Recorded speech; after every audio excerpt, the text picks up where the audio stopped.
waaw poste de santé bi li waral suñu ñëw tey mooy dañu def gàmmu ko woon vendredi 4 ak samedi 5 ñu lëkkaloo woon ak société Transvie macha allah indil ñu garab yu baree bari ñu def une journée de consultation boo xam ne bu bëri mbooloo yàlla def aussi garab yi des parce que garab yi dafa bëri woon léegi nag ñun ñoo ñëw tey au niveau du dispensaire de Kahone du poste de santé de Kahone pour may leen garab yi nga xam ne loolu moo desoon ñu may leen ko population bi continuer koo jëfandikoo donc ci kaw loolu dañuy gërëm di sant société Transvie ndax partenaire la boo xam ne wax dëgg yàlla indi nañu garab yu doy indi ñu 3000 bouteilles d'eau indil ñu aussi ay sànke yu bari indil ñu aussi ay masques yu bari 1000 masques ba pare nag yëkkati enveloppe 200 000 francs aussi tegal ñu rien que les médicaments ça coûtait des millions te population Kahone ak li wër Kahone yëpp ñëpp ñëw nañ ci journée bi parce que dañ ko commencé 9h du matin ba 18h lañ soog a pare il y avait 6 médecins 2 infirmiers 2 sages-femmes donc équipe boobu yëpp ñu ngi leen di gërëm di leen sant donc di gërëm directeur général Transvie di ko wax ne ko lim ñu defal ñun gis nañ ko donc gërëm nañ ko sant ko di ko ñaanal yàlla lim bëgg moo ko xam yàlla na ko yàlla jox. geste bi li ngeen ci jublu pour. ciblage bi santé bi surtout poste bu Kahone. waaw li ñu motiver ñun association culturelle Pencc Saloum mooy que d'abord il faut la santé nit ki tant que yaa ngi am santé rek loo bëgg a def mën nga ko def te santé on sait que la santé n'a pas de prix mais ça coûte cher aussi ba tax ñun ñu xalaat journée médicale gratuite consultation médicale gratuite ba pare nag ensuite li ñu sóor ci garab ñun leer nañu ne mënutoonoo nekk ci journée médicale bi mais dañu bëgg aussi pour que population yi mën koo jëriñoo après le gàmmu Kahone ñuy féliciter waa région médicale bu baax a baax di féliciter aussi district sanitaire bu Kasnack ñooñu nag bu ñu leen féliciter sunu poste bi sunu ICP bi muy Kodou Ndiaye une femme très brave valeureuse wax dëgg yàlla mu dox bi suñu diggante ñu nag waa région médicale ak ñu nag aussi district sanitaire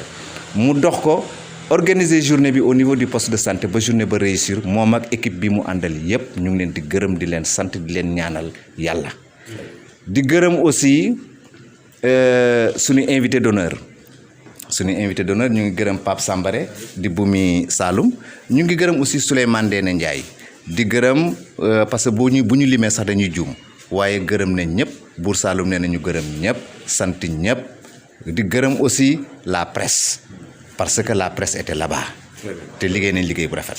léegi tey situation bi Kahone poste de santé bi gis nañ ne soxla na ñu gën ko jàppale à travers ñu fi liggéey waaye conditions yi matériel bi doomu Kahone yëpp.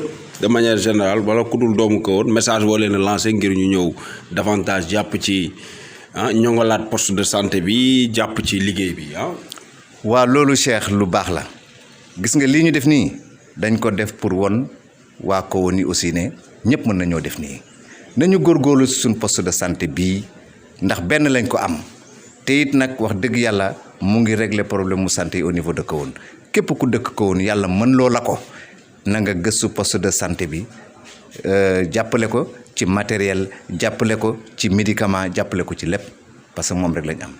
Mame Sémou Diouf coordonnateur Pencum Saloum. Mame Sémou Diouf coordonnateur Pencum Saloum. Aujourd'hui, un geste à l'endroit du poste de santé. Est-ce qu'on peut retenir de ce geste?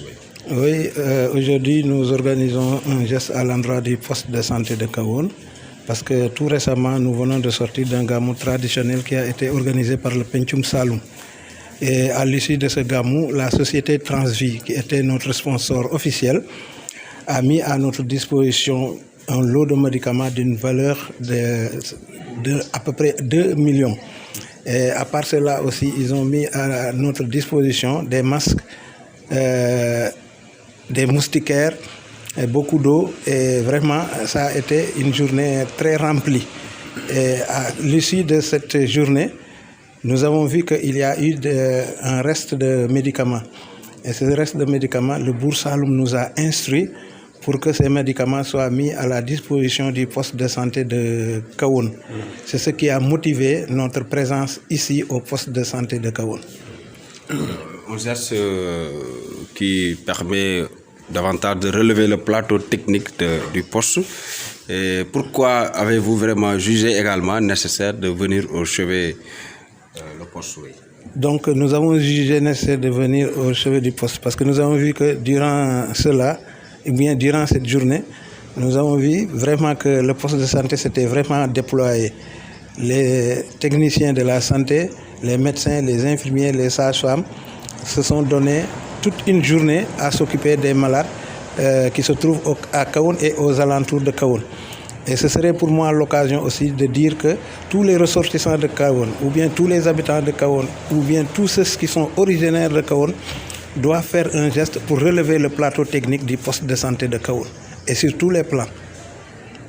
Et ça aussi, le Bour Saloum nous a instruit aussi de faire des remerciements à l'endroit de Transvie, qui était notre sponsor officiel, à l'endroit du ministère de la Culture, qui a bien voulu, par exemple, parrainer cette journée, mais aussi des remerciements à l'endroit du conseil régional, c'est que le conseil régional de la région médicale. La région médicale de Kaolack et le district sanitaire aussi de Kasnack. Et encore la Linguère d'Abadien qui a été l'invité principal du Bour Saloum. Mais je vais m'appesantir sur le personnel de santé de Kahone. Parce que très sincèrement, tous les patients qui ont été vus ont dit leur satisfaction par rapport à cette journée et ils ont vraiment apprécié comment ils ont été traités à cette journée de consultation médicale. Cela a valu même à certains de dire qu'une journée ce n'était pas suffisant, mais il faudra augmenter le nombre de jours l'année prochaine si Dieu le veut, Inch'Allah. Amadou Diallo, je suis l'adjoint de l'ICP. Donc, par la voix de mon ICP Kodou Ndiaye, je tiens à remercier toute la population de Kahone. Si je dis Kahone, ce n'est pas Kahone commune, mais c'est toute la commune de Kahone. Donc nous tenons à remercier aussi le Pencum Saloum, à leur tête, le Bour. Donc aussi, nous remercions à la comité d'organisation, mais aussi à toutes les personnes qui ont contribué de près ou de loin. Nous, poste de santé de Kahone, nous sommes très satisfaits et nous sommes très contents de leurs gestes. Donc, ils nous ont appuyé beaucoup de médicaments. Vous savez que nous sommes en période d'hivernage. Il y a des moustiquaires pour la prévention du paludisme. Mais ici, il y a aussi beaucoup de médicaments qui ont été distribués à l'endroit de la population. Donc nous tenons à remercier encore une fois Transvie et au Pencum Saloum. Donc ñu ngi sant di gërëm Pencum Saloum. Donc maa ngi wax ci baatu sama ICP Kodou Ndiaye mu ngi sant di gërëm Pencum Saloum di sant buur bi di sant Kahone yëpp.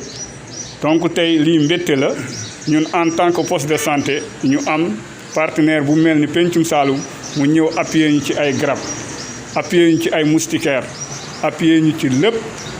Donc loolu soo gisee ñoom it ñu man ko à travers seen partenaire bu tudd Transvie. Donc ñu ngi leen di sant di leen di gërëm ndaxte médicament bi ñëw na heure am yéen ñëpp xam ngeen que ne ci waajtaayu nawet lañ nekk te ku wax nawet fii Saloum wax paludisme. Donc joxe nañ ay sànke joxe ay garab. Donc vraiment loolu geste bu fort la mais defaluñ ko kenn seen bopp lañ ko defal par seen population lañ ko defal. Donc buur bi wane na encore une fois mooy buuru Saloum parce que ñëw na assister population am. Donc ñu ngi ko ci gërëm di ko ci sant. Docteur, vous vous présentez. Ok, je m'appelle